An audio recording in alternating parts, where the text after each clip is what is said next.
إن الحمد لله نحمده ونستعينه ونستغفره ونعوذ بالله من شرور أنفسنا ومن سيئات أعمالنا. من يهده الله فلا مضل له ومن يضلل فلا هادي له، وأشهد أن لا إله إلا الله وحده لا شريك له، وأشهد أن محمدا عبده ورسوله.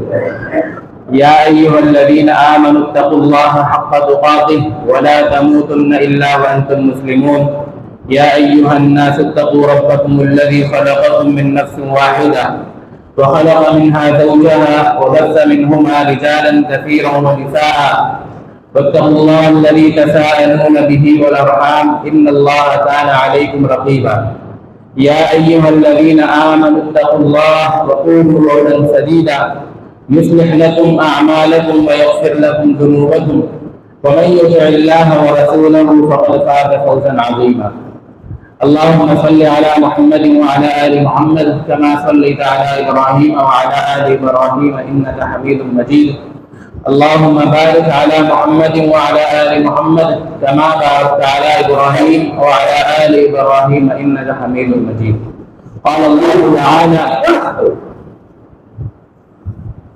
إلا الذين تابوا من بعد ذلك وأصلحوا فإن الله غفور رحيم. اللہ رب العالمین کا احسان ہے کہ ہم اسی کی توفیق سے ماہ رمضان کے مہینے میں داخل ہو چکے ہیں اور انتہائی تیزی کے ساتھ یہ دن گزرتے جا رہے ہیں. تو رمضان کے مقاصد کئی سارے ہیں. ان میں سے ایک مقصد جو ہم نے بکثرت سنا وہ ہے مغفرت. جیسا کہ کئی ساری احادیث میں ہے: من صام رمضان ایمانا واحتسابا غفر له ما تقدم من ذنبه، کہ جس نے رمضان کے روزے رکھے ایمان اور احتساب کے ساتھ، ایمان کی حالت میں اور اجر کی نیت سے، اس کے پچھلے تمام گناہ معاف کر دیے جاتے ہیں. اسی طرح تراویح کا اہتمام ہے. جو تراویح کا اہتمام کرے، قیام اللیل کرے، اس کے لیے بھی یہی اجر ہے. جو لیلۃ القدر کی رات تراویح ادا کرے، قیام اللیل کرے، اس کے لیے بھی یہی اجر بیان کیا انہی شروط کے ساتھ.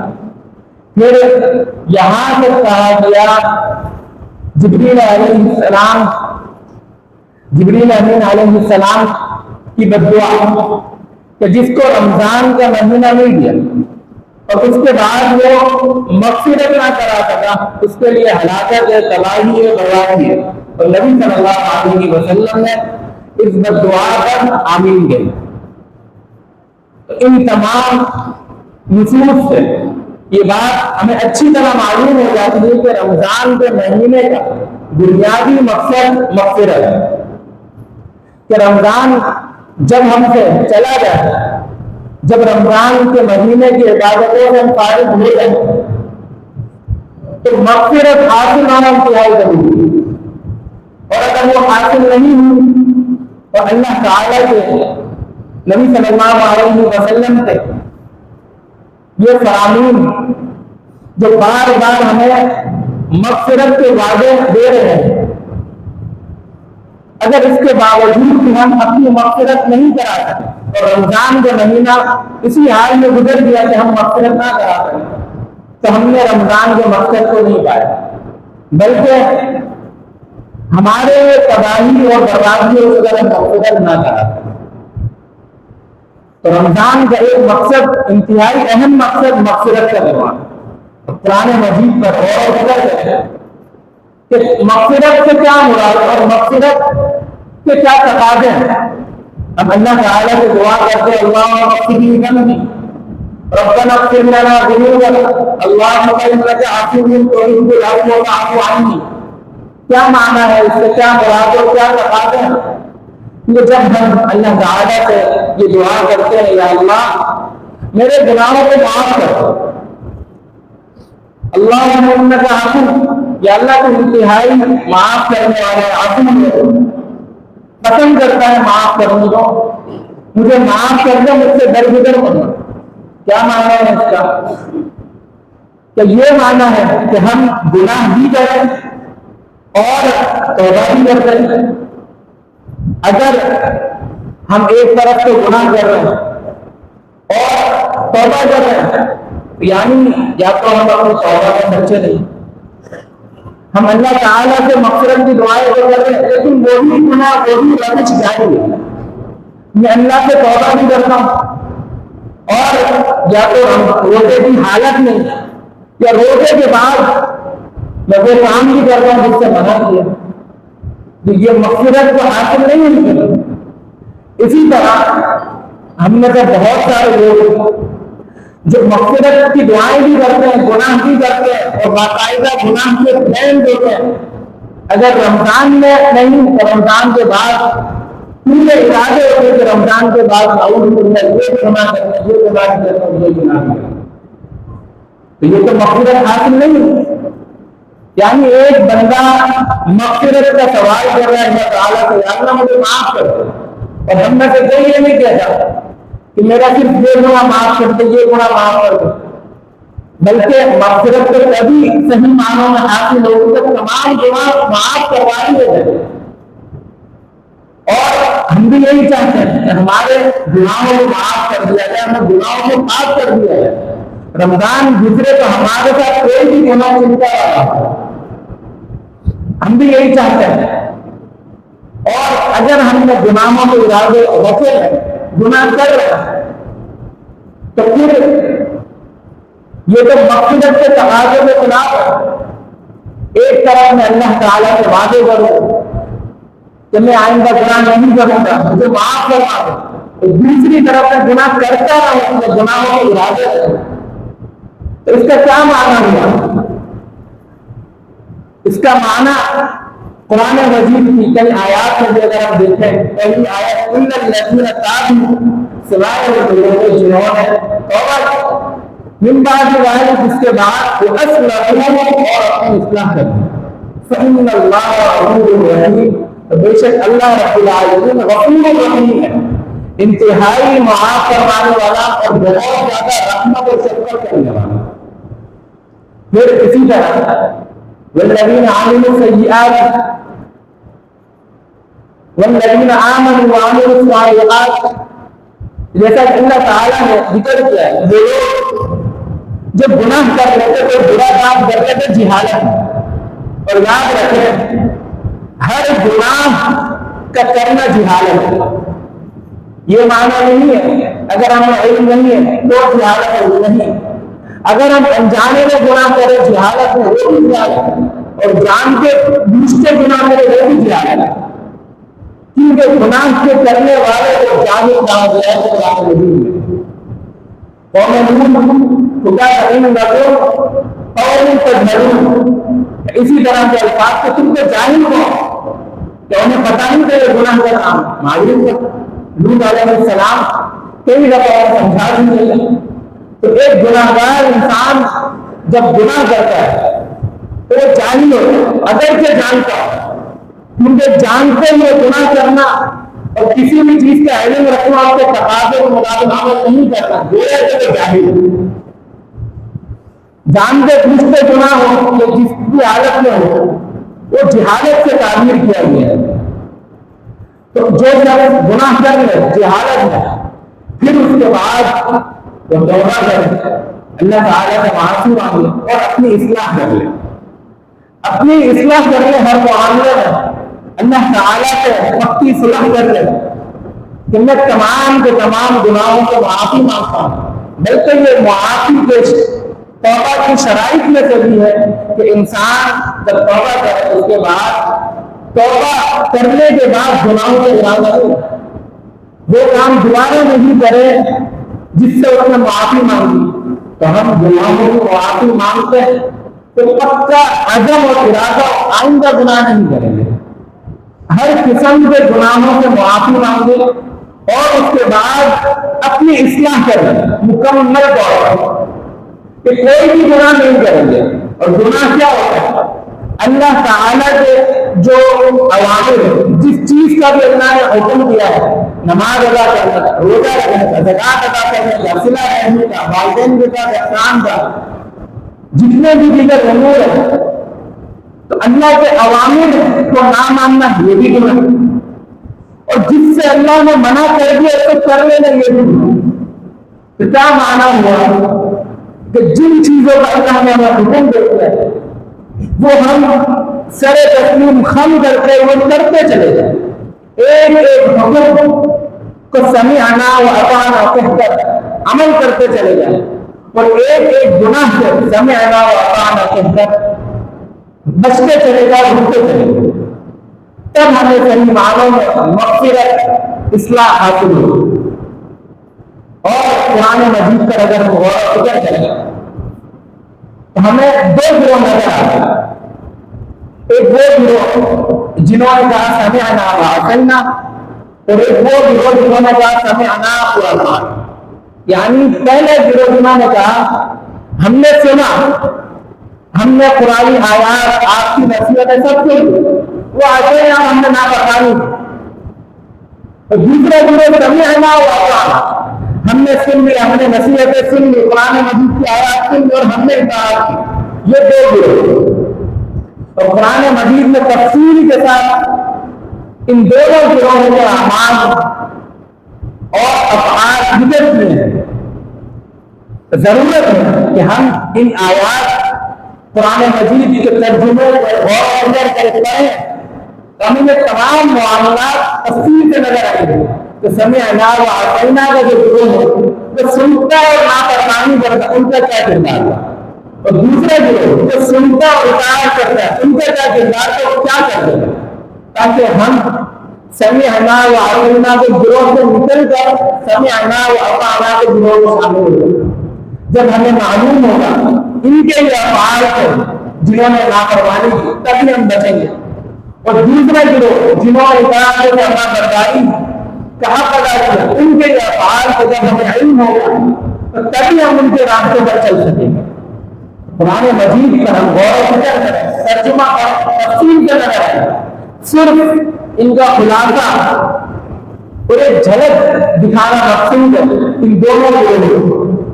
پہلا گروہ سمعنا و اطعنا جس میں کفار شامل ہے، یہودی بھی ہے، منافقین بھی ہے، اور اسی کے معنی میں نصارہ بھی، جنہوں نے کیا کہا سمعنا ہم سنتے ہیں، و اطعنا اور ہم نافرمانی کرتے ہیں۔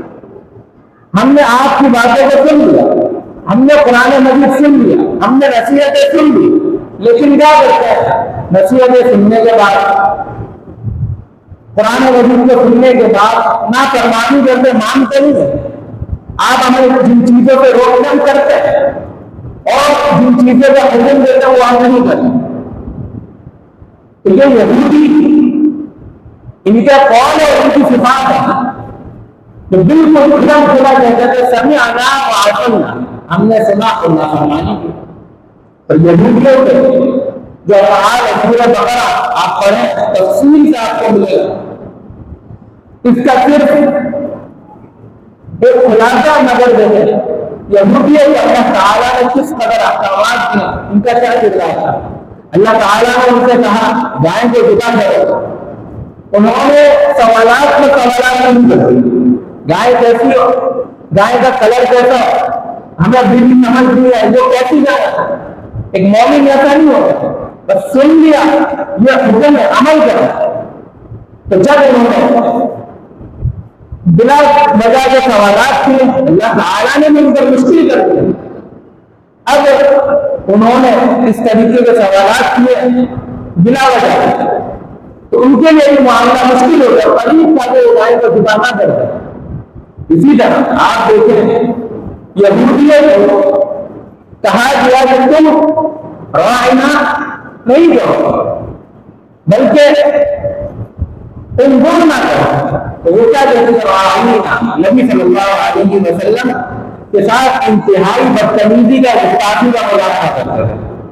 انہوں نے کہا کہ نبی صلی اللہ علیہ وسلم آپ ہماری طرف دیکھیے، مسلمان راعنا کہتے تھے، نبی صلی اللہ علیہ وسلم ہمارا خیال کیجیے، ہماری بات کو سنیے۔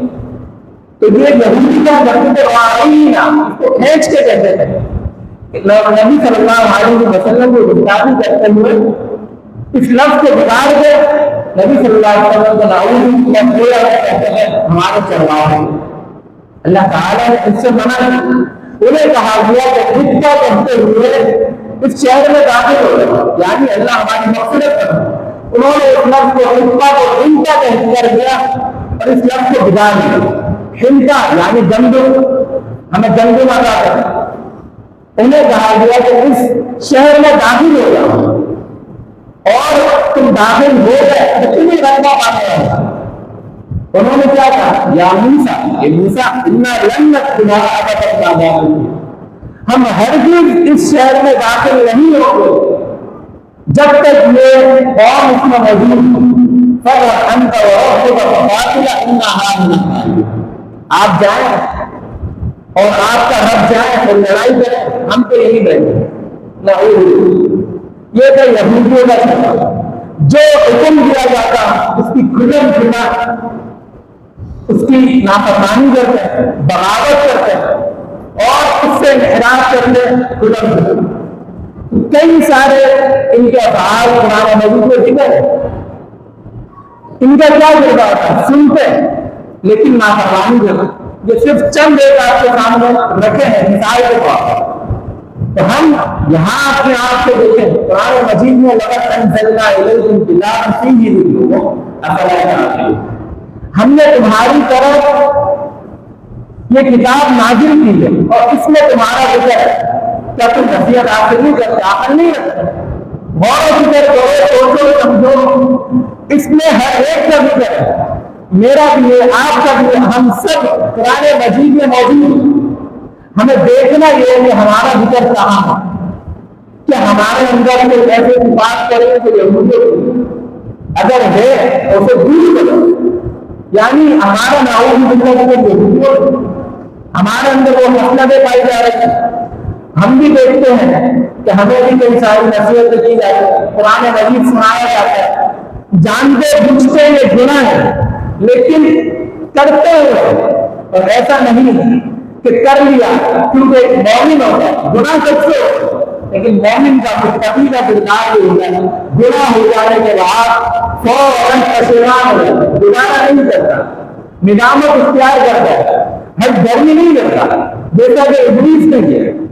مومن فوراً توبہ استغفار کرتا ہے اور اس کے بعد اپنی اصلاح کر لیتا ہے، لیکن یہودی کو کیا کردار تھا، سمعنا، ہم نے سن لیا، کھلم کے اللہ کہتے تھے واقعی اور نافرمانی کی، اس کے کئی مظاہر آپ کے سامنے پیش کیے۔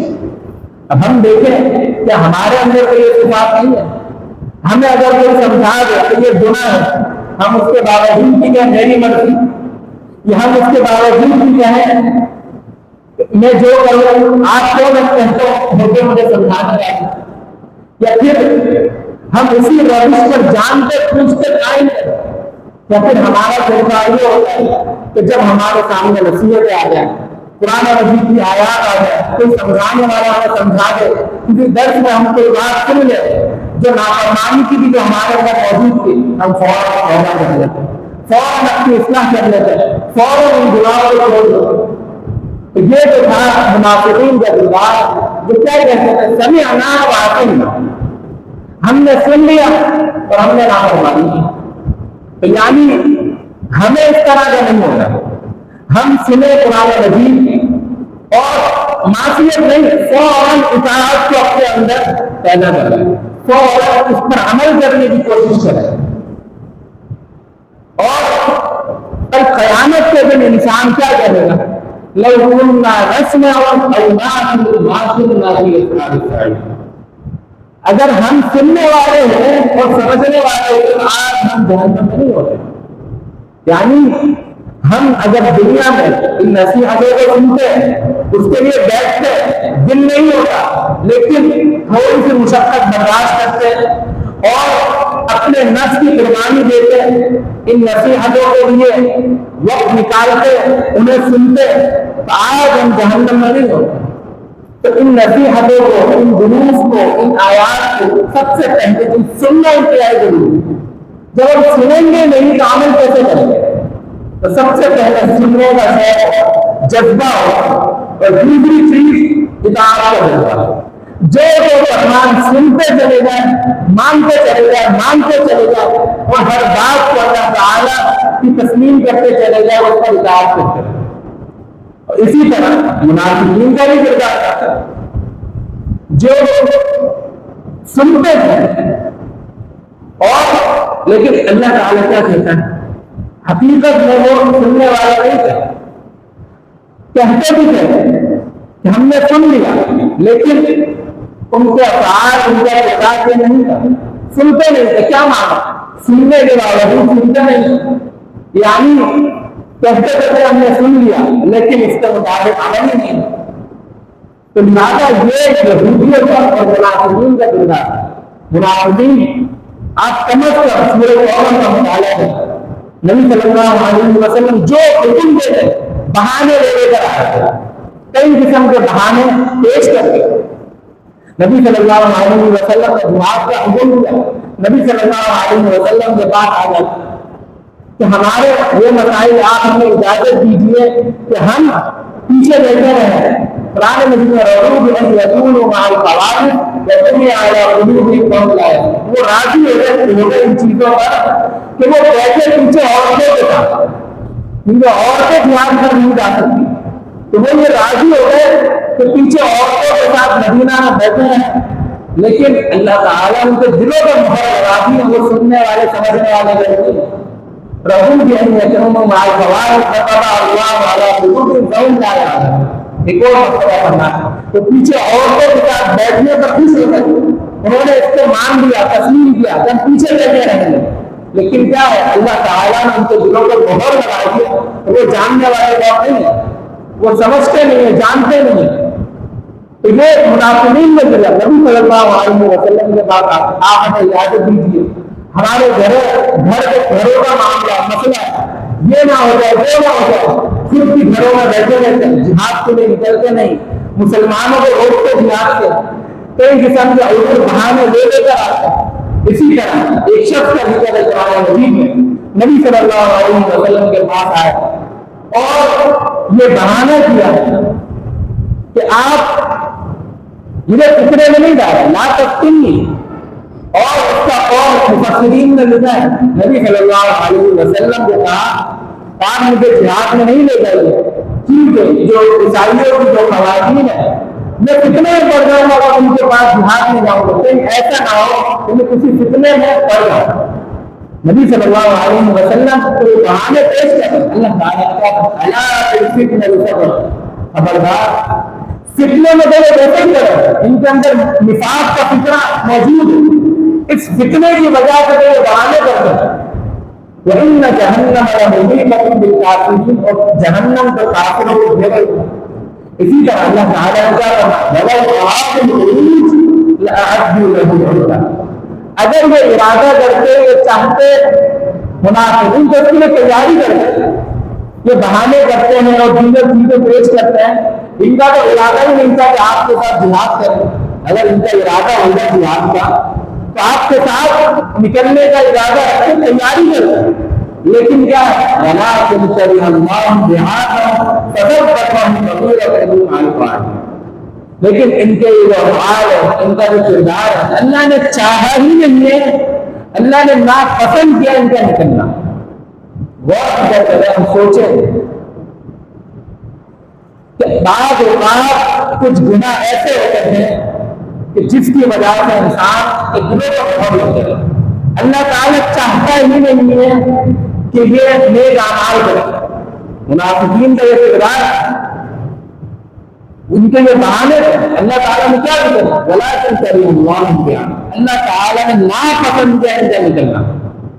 ہم دیکھیں اپنے آپ پر، اپنے معاشرے پر دیکھیں، کہیں ایسا تو نہیں کہ ہم جن نیکیوں کے پیچھے ہٹتے ہیں اللہ تعالیٰ نے ناپسند کر دیا ہماری برائیوں کی وجہ سے، ہمارے گناہوں کی وجہ سے. ہم تو یہ سمجھ رہے ہیں کہ ہم گھروں میں بیٹھے باجماعت نماز پر ادا نہیں کر رہے، یا کوئی نیکی کا کام ہم نہیں کر رہے، ہم سستی کے بہانے کر رہے ہیں، اور اسی طرح دیگر بہانے اپنے اندر سوچ ہمارا دل نہیں کر رہا وغیرہ وغیرہ. نہیں، ایسا تو نہیں. اللہ تعالیٰ نہیں چاہتا، اللہ تعالیٰ نے ناپسند کر دیا کہ میں باجماعت نماز پڑھوں. اللہ تعالیٰ نے ناپسند کر دیا کہ میں روتے رہوں، اللہ تعالیٰ نے ناپسند کر دیا کہ میں فلاں فلاں نیک کام کروں، تو انتہائی غور و فکر کرنے کی بات۔ علماء کہتے ہیں اس آیت کی روشنی میں بعض گناہ ایسے ہوتے ہیں جن کی وجہ سے اللہ تعالیٰ چاہتا ہی نہیں ہے کہ نیک کام کریں، تو ہم غور و فکر کریں، سوچیں، سمجھیں اور اللہ تعالیٰ سے توبہ اور استغفار کثرت سے کرتے رہیں تاکہ ہمارے ساتھ یہ معاملہ ہو۔ تو یہ جو تھا منافقین کا کردار، ان کی بھی اور کئی قسم کی صفات ہے جنہیں پڑھنے کی ضرورت، اور واقعی میں جب ہم قرآن مجید پر غور و فکر کرتے ہیں، ترجمہ پڑھتے ہیں، تفسیر پڑھتے ہیں، ہمیں معلوم ہوتا ہے یہ تو ہمارے ہی جیسے لوگوں کی بات ہے، ہم بھی اپنے آپ کو اس میں رکھ سکتے ہیں۔ ایک ایک آیت بڑے سوچیں جہاں ذکر ہے منافقین کا، مومنین کا، رکھتے چلے جائیں، ایمان لاتے ہیں، ہمارا ایمان ہے، نماز کو قائم کرتے ہیں، کرتے نہیں کرتے، زکات ادا کرتے ہیں، کرتے نہیں کرتے، جہاں جاتے جا رہے مومنین کا کردار ہے، جہاں ہم نے دیکھا جہاں ہمارا ذکر ہے اللہ کا شکر ادا کریں، جہاں مومنین نے ہمارا ذکر نہیں ملا کوشش کرے وہ اعمال کرنے کی، یہودیوں کی صفات کریں، منافقین کی صفات کریں تاکہ ہم ان میں سے نہ ہو۔ پھر آخر میں دیکھیں ان دونوں گروہوں کے بعد سمعنا و اطعنا کا فیصلہ کون سا اور ان کا کیا کردار تھا؟ صحابہ کرام کیا ہے؟ سمعنا و اطعنا، ہم نے سنا اور خدا کو فرما برداری۔ اور جبکہ منافقین کیا کہتے ہیں جب ان سے کہا گیا آپ ایمان لائے، کس کی طرح؟ آمن الناس، ان لوگوں کی طرح، ان صحابہ کی طرح ایمان چاہیے، ایسا ایمان نہیں چاہیے جو تمہارے دل چاہتا ہے کہ تم چاہتے ہو ایمان لے کر آؤ جو غلط کرو، نہیں، ایمان لے کر آؤ جیسے کہ صحابہ ہے، انہوں نے کیا کہا کہ ہم ایمان لے کر جیسے نعوذ باللہ بے وقوف لوگ ایمان لاتے، صحابہ کرام کو بے وقوف، اللہ تعالیٰ نے کیا کہا؟ کیا ہم مزید غور و فکر کریں الا انہم مصطفیٰ، اللہ تعالیٰ کیسے اپنے مومنین بندے کا دفاع کرتا۔ اب یہ نہیں کہ اگر کوئی نیکی کا کام کر رہے ہیں، آپ اگر تراویح کا اہتمام کر رہے ہیں، 1 گھنٹہ اپنی دکانیں بند کر دیتے ہیں، تراویح کا اہتمام کرتے ہیں، لوگ آپ کو کہیں گے بے وقوف ہے، لوگ آ رہے کسٹمر آ رہے یہی تو اصل کمانے کا وقت تھا اور یہ بے وقوف انسان ہے، 1 گھنٹہ اس نے چھوڑ دیا، ساری کمائی کا وقت تو نکل گیا، لوگ کہیں گے، لوگ تانے کسیں گے۔ لیکن اللہ تعالیٰ ان چیزوں پر کیسے اپنے مومنین بندوں کا دفاع کرتے ہیں؟ یہاں منافقین نے کہا کہ ہم ان بے وقوفوں کی طرح مان لے کر آئے، اللہ تعالیٰ نے فوراً ان کا جواب دیا، ان کا دفاع کیا اپنے مومنین صحابہ، الا انہم هم الصفاء ولکن لا یعلمون، یہ منافقین صحابہ کرام کو بے وقوف کہتے ہیں، یہ تو خود بے وقوف ہے، علم نہیں۔ اللہ تعالیٰ نے اپنے مومنین بندوں کا دفاع کیا، بے وقوف نہیں کہتے، کیونکہ صحابہ سمعنا و اطعنا کا فیصلہ ہے۔ جو بات سنی کا نبی صلی اللہ علیہ وسلم غزوہ بدر کے موقع پر جب بلایا صحابہ کرام 3 سے پہلے آگے حاضر اور نبی صلی اللہ علیہ وسلم صحابہ کرام کی رائے دی، ابھی بکر رضی اللہ عنہ کچھ کلمات تھے، نبی صلی اللہ علیہ وسلم مزید سننا چاہ رہے تھے انصار کا کیا طرز عمل ہے، تو پھر جناب صاحب بن معاذ رضی اللہ عنہ کھڑے ہوئے اور انہوں نے انتہائی اہم کلمات ادا کیے، اس کا مفہوم ہے کہ اے نبی صلی اللہ علیہ وسلم، اللہ کے رسول، آپ اگر ہمیں حکم دیں کہ ہم سمندر میں کود جائیں تو آپ کے بعد سمندر میں بھی کود جائیں، ہم وہ قوم نہیں ہیں موسیٰ علیہ السلام کی قوم کی طرح جنہوں نے کہا موسیٰ آپ اور آپ طرف جا کے لڑائی سے ہم سے نہیں رہتے، ہم تو وہ قوم ہے اگر آپ سمندروں میں کودنے کا حکم دیتے ہیں ہم آپ کے بعد سمندر میں بھی کود جائیں۔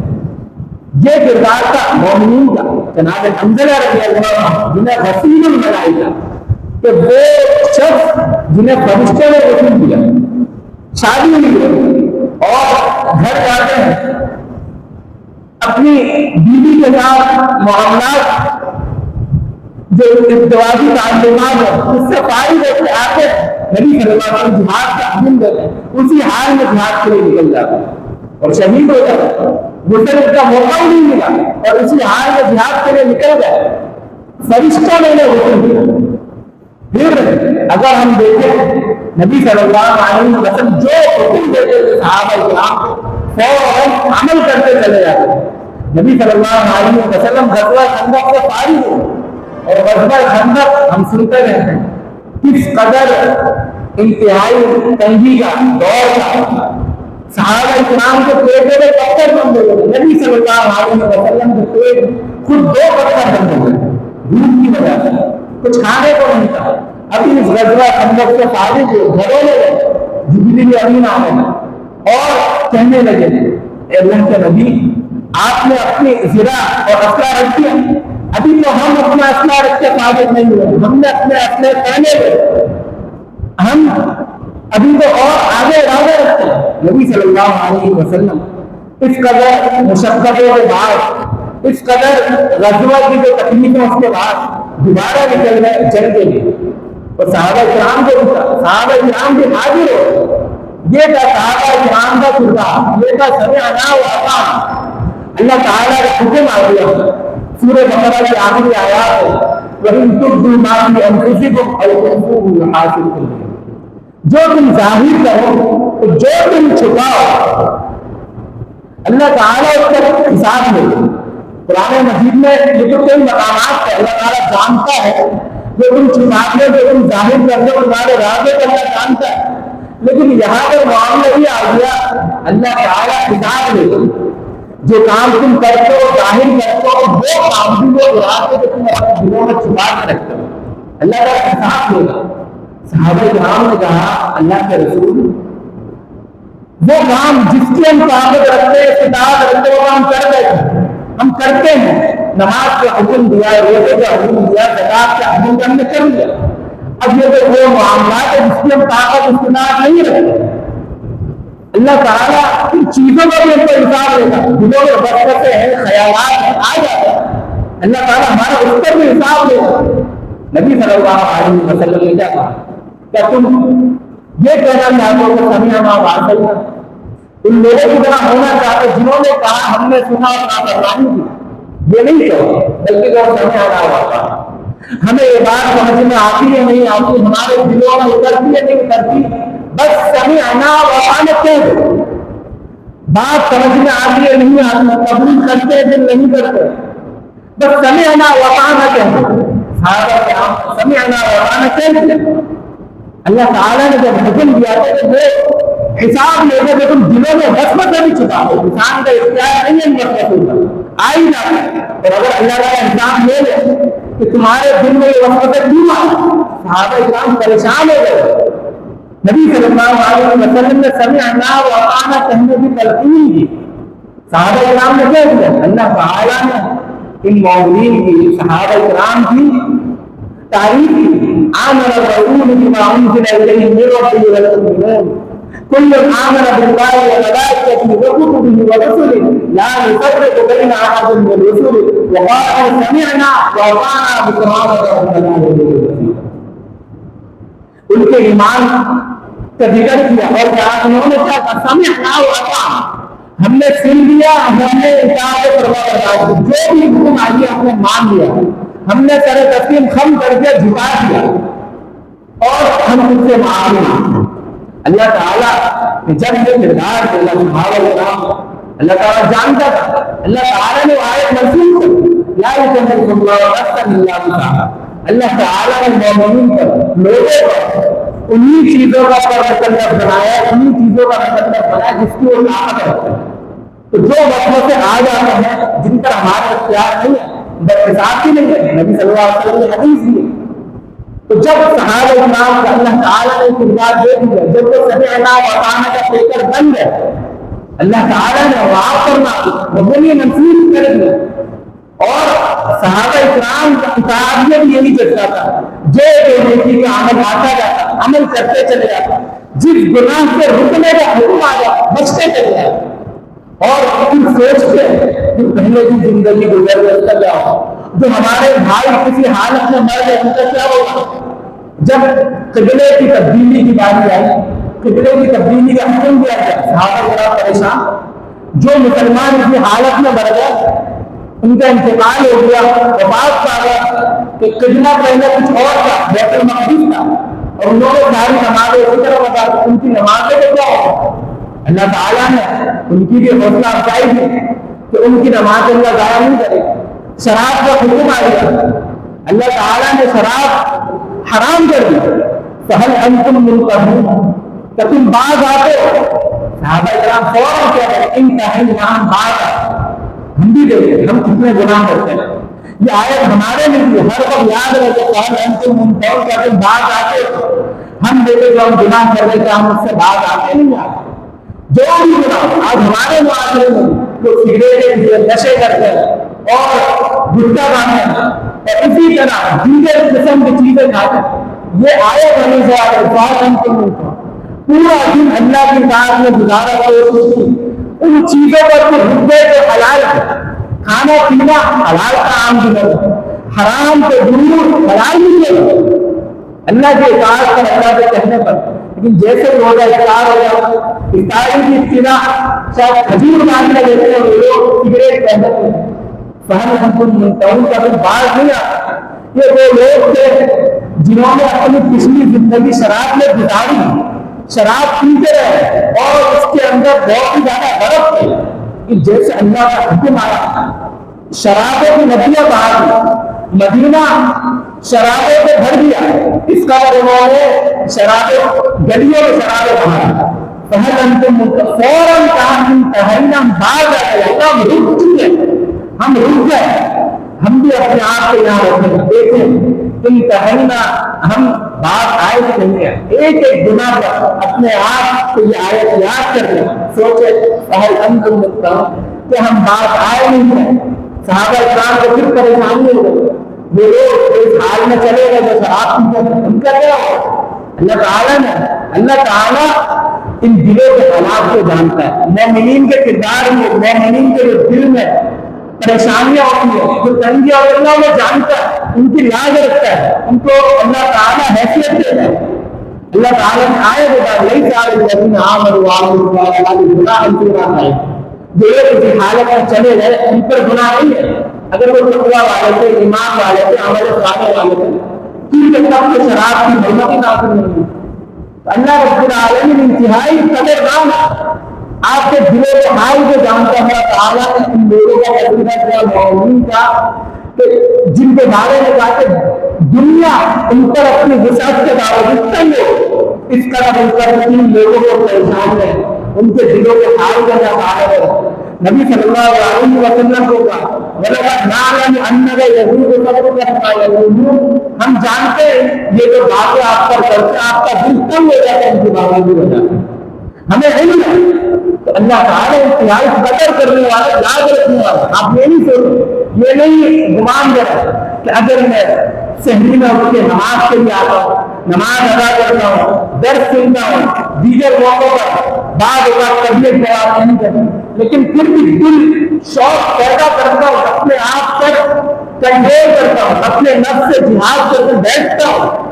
جس قدر آپ کو تکلیف ہوگی اور جس قدر اس کے باوجود آپ اطاعت کی طرف بڑھیں گے، اللہ اسی قدر اجر بھی عطا کرے گا اور اسی قدر قدر بھی کرے گا، اسی قدر آپ کی لاج بھی ہوگی۔ یہ جو صحابہ کرام جو حکم آتا فوراً عمل کرتے، فوراً عمل کرتے، لمبی فہرست ہے صحابہ کرام کی سیرتوں کا، بڑے لمبی فہرست ہے، جو حکم آتا کرتے چلے جاتے ہیں۔ کبھی منافقین یہ کہتے ہیں یہ تو بے وقوف، نبی صلی اللہ علیہ وسلم جہاد کا حکم دیتے جہاد میں چلے جاتے، تمہارے جہاد کا حکم دیتے پھر چلے جاتے، ان کے پاس سارے سامان کچھ نہیں ہے، بغیر سارے سامان کے جہاد کرتے ہیں۔ عجیب لوگ جو حکم آتا ہے دن میں آئے، رات میں آئے، شام میں آئے، سوچتے نہیں ہے، سمجھتے نہیں ہے، عقل نہیں چلاتا، یہی مومن ہوتا ہے، قرآن و حدیث کے سامنے عقل نہیں چلاتا، اطاعت کرتا ہے۔ اور جب اللہ تعالیٰ نے یہ کردار دیکھا، اللہ تعالیٰ نے اسی قدر ان کی اصلاح کی، لاج بھی رکھی، ان کو معاف بھی فرمایا، ان کی مغفرت بھی کی، اور آخر میں جو اللہ تعالیٰ نے جو آیت نازل کی، جہاں وہ اس دین کی برکات اور اس دین کا اللہ تعالیٰ کا احسان ہے، وہی صحابہ کرام کی فضیلت بھی ہے۔ وہ کیا ہے؟ اليوم اکملت لکم دینکم واتممت علیکم نعمتی ورضیت لکم الاسلام دینا۔ جہاں یہ دین کی فضیلت ہے، جہاں دین کا اکمال ہے، وہی صحابہ کرام کی فضیلت ہے۔ آج کے دن ہم نے آپ کا دن مکمل کر دیا، پورا دین مکمل ہو گیا، اور یہ ہمارے دین پر اللہ تعالیٰ نے برتری دی ہے کہ ہمارا دین مکمل ہے، الحمدللہ۔ نہیں، صحابہ کرام بھی فضیلت